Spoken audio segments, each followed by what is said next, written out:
Oh, hi everyone. Toridey. It's another beautiful day, and today I have a sister. I don't run for a bag for like very long time to have her on Toridey. Finally, it happened, and I'm so happy because she'll share a lot. Welcome to Toridey. Yeah, thank you for having me. Oh my god, I'm super excited. Thanks, guys. Happy to be here. Boss. I know the boss now. Yeah, I admire you a lot for brief. Let me not go into that first of all. So tell us about you, where you're from, a little bit about what you do. So actually, I'm a Cameroonian. Mm-hmm. Born and raised Cameroon, precisely Limbe. Mm-hmm. Actually went to UB before I came to the US. Mm-hmm. So my name is Efeti Glenda Njie. But when I Mm-hmm. came up here, my name changed from Efeti Glenda Ness. So most people know me as Glenda Ness, Mm-hmm. which kind of sounds a little bit Americanized, but Mm-hmm. that's just what it is. And yeah, so I've been in this country for almost 9 years now. Mm-hmm. And I started as a mental health worker, Mm-hmm. and then I switched over and went into real estate and Mm-hmm. also into financial advising. So that's what I do for work. Wow. You wear so many hats. I try. Strong woman. How does it feel? It definitely kind of feels liberating because when you come here, we always have the mindset of, oh, I want to go to school, which is great because I went to college. I had my degree here up Mm-hmm. in Alaska. But when I decided to get into real estate, it was the best thing I ever did for myself Mm-hmm. because there's just so much leverage that comes with that. And then also being a financial advisor is very liberating because you have to make sure that you're financially well, Mm-hmm. meaning you can also make conscious financial decisions like to help yourself and your family. Mm-hmm. And that entails with understanding how money works in this country. Mm-hmm. And it's mostly understanding also what the wealthy people do, like what rich people do, right, Mm-hmm. to make money. And I did not understand that until I actually, met different circles of friends. Because they say if you run with a different circle of people, you learn what they Mm-hmm. do. Mm-hmm. So, just hanging out with very successful people, I just learned that, you can actually make money work for you depending on the type of accounts that you have, right?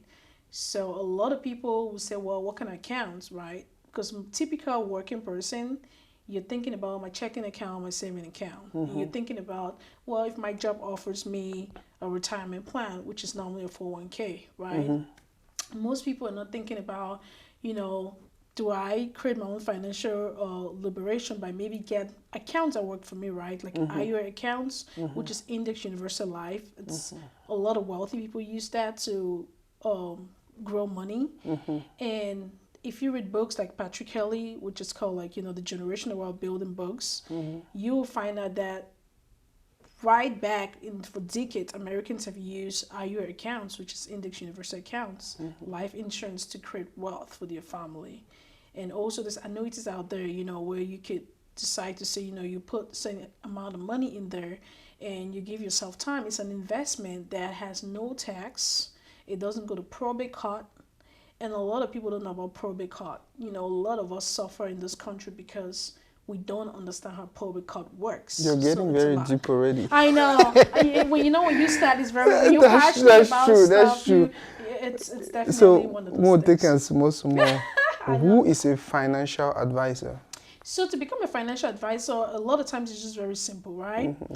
And you can either get your security licenses, which help you because if you're dealing with with money, right? Mm-hmm. You just can't go start advising people on how to make money Mm-hmm. or what kind of accounts to have, right? Mm-hmm. And then you need also a life insurance license because that will give you the backup for you to be able to present and say, hey, these are all the different kind of life insurance policies Mm-hmm. based on your family need, right? Your Mm-hmm. security license will help you to do like CDs. Like some people go to banks and they have put money in CDs, right? Where they have a certain amount of cash put in there for a time frame, and a lot of times is to have tax deferment, which you don't pay a lot of taxes in it. Mm-hmm. So yeah, you definitely need a license to do this. Depend on the state where you are, it's a different procedure you go. Like right now, I'm licensed in 10 different states, and my goal is to become licensed in the like at least 29 to like 30 states, right? Depending on where I have lots of friends that I can Mm-hmm. help. So that's all you do. You just get a license, and then you can take a course. A lot of time, whichever provider you decide to work for. Let's say, for example, if you go want to get a license and you contact somebody from New York Life, or you contact somebody from WFG, which is World Financial Group, or State Farm, Allstate, whichever company you decide to go to, they're going to advise you on how to get your license, which is very easy. They have a course material. You pay for the course material. Again, the price varies depending on which institution you're taking it from. And then when you pass your test, when you study, you pass the trial test, you go take the exams. It's very basic, very simple exam. You take it and then you get licensed and you can do it. It's the same thing with real estate too. You talk a lot about financial literacy in your own terms. What is that supposed to mean? For me, it's just a simple layman terms. It's just to understand how money works and how to protect the money you work for and protect yourself and your family, right? Meaning you're financially educated on how to invest. Sorry, guys. You're very much aware of where to put your money in, the right accounts to put your money. So a good example would be if you gave me 50,000 right now and said, what are you gonna do with this 50,000? Where do you want to invest it in? There's got to be three things you think about. Do you want to put in the stock market? Do you want to put in a savings account? Do you want to put in some kind of life insurance policy? And then you weigh your options, right? For example, typically if you put your money in the savings account, Wells Fargo, credit union, whichever bank you use, a lot of times they'll tell you, well, your interest rate you get between 0.01% to maybe 2%. If you have 50,000 in that account, you're most likely to never make up to 5,000 for a long time, right? You say, okay, I want to gamble in stocks. If you're a gambler, you're thinking about somebody that's willing to take risk, right? Meaning if you're sleeping at night, your one eye is closed, the other is open because you have to see how your money grows and what happens during the stock market. So I call that a heart attack because I've lost so much money in the stock market. I used to do that myself. So you say, well, if I'm a gambler, I want to put my money in there. I tell people I would not put so much money into stock markets unless I really have a lot of cash to spare. So where is a safe place to put your money? Always in life insurance. And there's so many books I always put out there, and I can actually I have my little thing right here. It's very good, and I want people to go read these books, not just throw a little bit of names out there. Like, for example, if you read The Retirement Miracle, it's by Patrick Kelly. Very good book. It tells you how for generations and for centuries, Caucasian men and women have used life insurance. They call it the family bank. They'll put so much money in there because it compounds in a very rapid rate, right? Versus you putting your money in the Wells Fargo Bank saving checking account where your money doesn't really grow. It grows a simple interest rate. But when you compound your money, you're getting the interest and also the long term of the money, however it grows. So you think about that, you ask yourself, where is the best place to put your money? It's in the index. If you think about it, Wells Fargo owns billions billions in life insurance policies. It's a bank that's never gonna die. They do those things for security. If they got sued, that's why you hear business people shut down the business and then they open another one with a different name, but they still have so much cash because they have so much money invested in life insurance because it's one of the safest places to put your money in this country. It's tax-free. It's probate-free. And when I say probate-free, I mean, let's say today, God forbid, something happened to a person, right? And you had $6 million in a life insurance policy, right? And you had your debtors, and you had things that you haven't paid. They cannot touch your life insurance, anything in your life insurance. But you know what they can do? They can freeze your Wells Fargo account. They can mess with your 401k. They can freeze your checkings account. They have access to that. Probate court is the jurisdiction in this country that has a right over a deceased estate.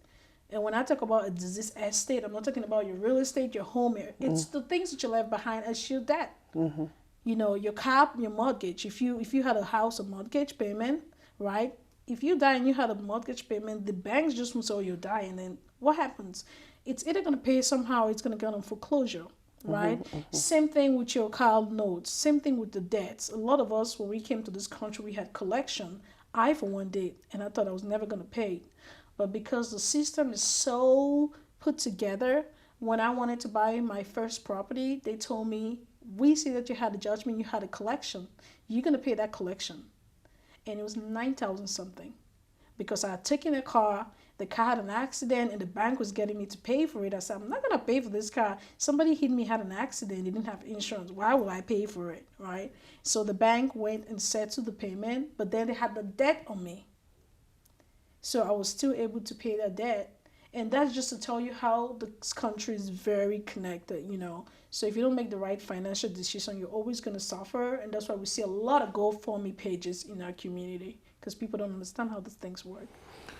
Um, I want you to talk to us about why it's really important for our people to gain financial knowledge. If you really think about it, most people say, we look at America, it's a very diverse country. And I say America has been good to me. It's one of the greatest countries on earth you can ever be. And it's the wealthiest nation, if you ask me. And people say, we live in a great country, but not everybody's financially free, right? We have people that live from paycheck to paycheck. We have people that can't even make up a payment. We have people that can't even save to send their kids to college because they don't understand how it works. So this is very close to my heart, because when I came to this country, I had times in my life where I did not understand how even credit, simple thing as a good credit, I didn't understand how that worked. I didn't understand how savings accounts, a checking account worked. You know, I didn't understand how simple things as loans, right? You go to the bank to get a loan to buy a car. They want you to have a 7% interest rate, a 5%, 6%. But I'll tell you what, there's somebody that just bought a car with a 0%, right? Because they did it differently, right? Because they had an index universal account, which is a form of life insurance policy that has a living benefit and it has a cash value. And people don't understand, because sometimes when you tell them about insurance, they think about death. No, it's for you to invest in your life and enjoy life while you're still alive. And I've had so many friends that were sick or something happened to them. They cash out hundreds of thousands in their life insurance policies and they're still alive. And when you look at a community, if something happened in our African community, we're more likely to do a GoFundMe page. Every day on Facebook, you see it all the time, where it's like, we're trying to raise 20,000. And people are going in there, they only donate what they can. People donated $25, $50, $10, $100. And I always look at that and it hurts my heart, because if something happens to me today, right, and I have kids and I have a family, what do you think even $30 can do for them? It's really nothing, because your kids are still gonna leave. They still have to go to college. They will still have clothes to wear. They'll still have food to eat. They'll still need to have a warm place to stay. And you could see how your failure to plan would destabilize all of that, where your kids have to struggle, stay with somebody else. And I've known of African communities where kids go to OCS custody because the parent died. We had a lady that died in New York. Her daughter was only 16 years old. She's with OCS custody, right? So you see those things all the time. And that's why financial education is it's just very close to my heart, seriously. You're from Cameroon, Africa. Yeah, I'm from Cameroon. I'm African, born and raised.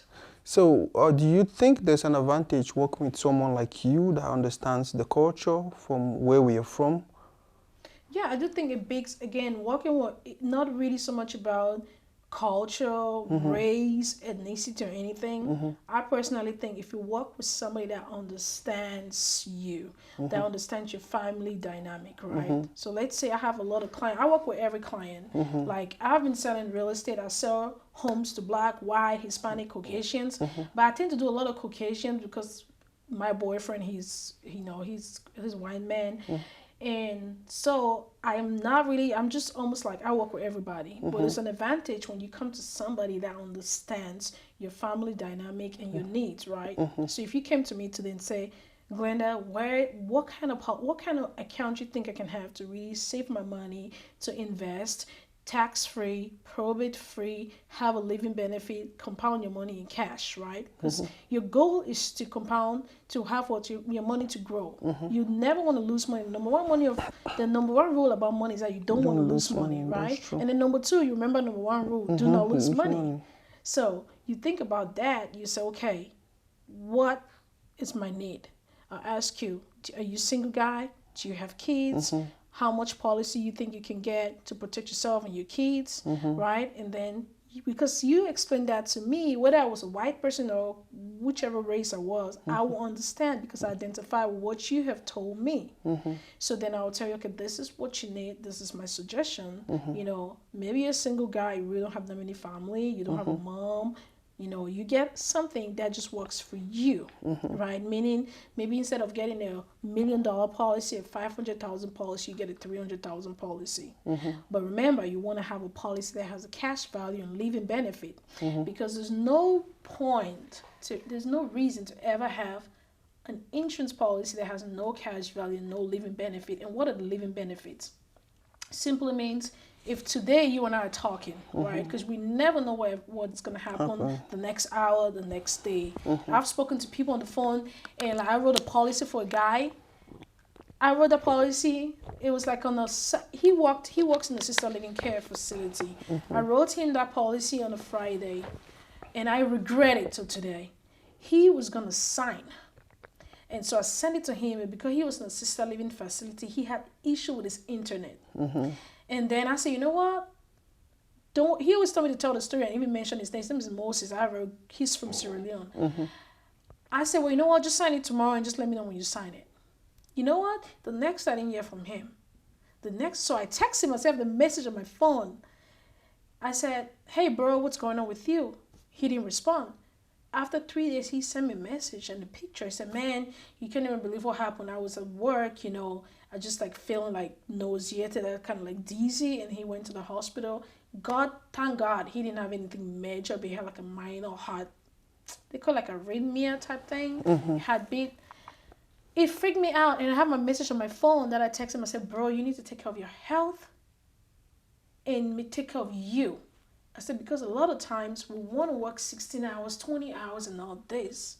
And I say, if you're working all these hours and you have Apple Care on your phone, you have warranty on your computer and all this, and you don't have warranty for yourself, it's useless. That's true. You know, it's very scary to even live like that.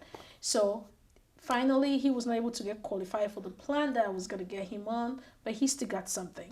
But you could see how that delay and that problem cost him something that could have made him advance in his life in a better way. But now, when Transamerica pull stuff, they're going to see that he was in the hospital for a heart problem, right? He's not going to qualify for that kind of policy, because you think about it, the insurance company is taking a gamble to say, you're healthy, you're a young man, if something happens to you, we'll pay you. Just think about how crazy it is that you fall sick today, right? You're chronically ill, terminally ill, or you have some kind of critical illness, right?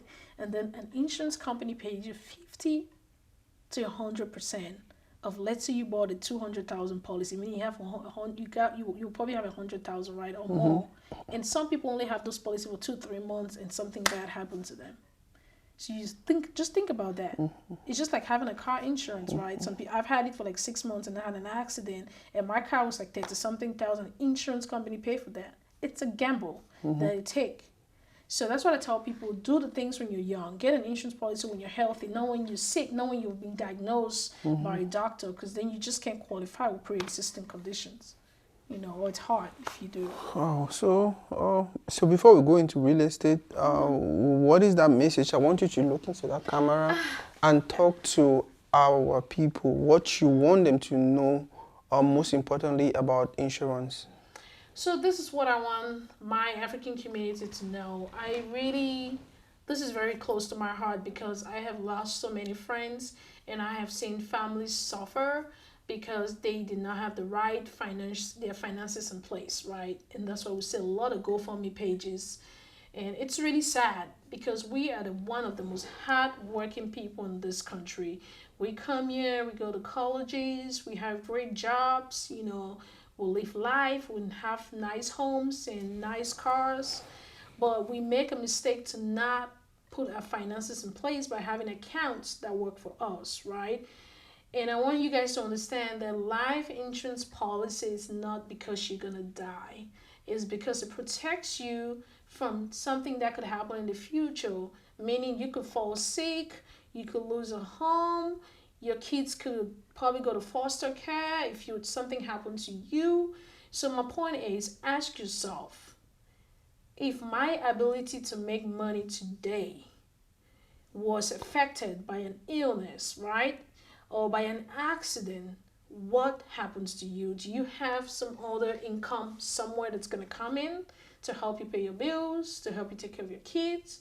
And if your answer is no, please do call me. Give me a call, text me, follow me on Facebook. I am always here to help. I've helped so many families just by, giving them information. So that's why I want you guys to understand. It's very, very important to have some kind of replacement income put together for if something happened. And even if something doesn't happen to you, you could still take out money off of your insurance policies and live a good life. If you think about J.C. Penney, you think about Ray Kroc when he bought McDonald's, he did not go to the bank. He went to his insurance life policy and took out money and put it in his investments. And guess what? When he took the money, it was tax-free, right? It was like, oh, no interest. So you have to think about the advantage that these accounts have. And all the races have been using it for a very long time. If you talk to a lot of Filipinos, a lot of Caucasians, a lot of Jewish, you go down to Florida, they own properties all over the place. They do these things because that's the best way to protect your money, compound your money, and have tax-free. Tax-free. Can you imagine? There's no account that you could tell me that's tax-free right now. Your 401k, it's going to be tax-free. It's going to be taxed, at the end of the day. They'll tax you at the end. You know why they tax you at the end? Because they'll let you put your money in there and take a big chunk of money. That's why it's what? They defer the taxes to when you want to get it. And I'll tell you what, a lot of people don't even get to enjoy and leave to see their Social Security, because a lot of people think about it. What was the retirement age in America? People say they retire at 66, some people at 65. What was the life expectancy? How long are you going to live after 66, right? So this is the time when you have to live your life and plan for your future so that we don't have to deal with all these GoFundMe pages, because it's really sad. Oh, thank you very much for coming. We hope to have you some other time. I will. I pray you move nice to place. Texas, and not just Texas, but DFW. Wow, now there's small Toridey we get out today. What's your social media? So my social media is Glenda Ness. Just if you look up Glenda Ness, you see me on Facebook or Instagram. And if you have any questions, just call me. My number is 907-201-0403. If you ever want to buy a house, call me. I can always give you advice and connect you with resources. If you're looking for a great income replacement account, call me. If you're looking for a side hustle, there's so many opportunities out there that we don't take advantage of. Call me, and I'm always here. Yeah. There's more Toridey we get on for today. Thanks, guys. Bye-bye.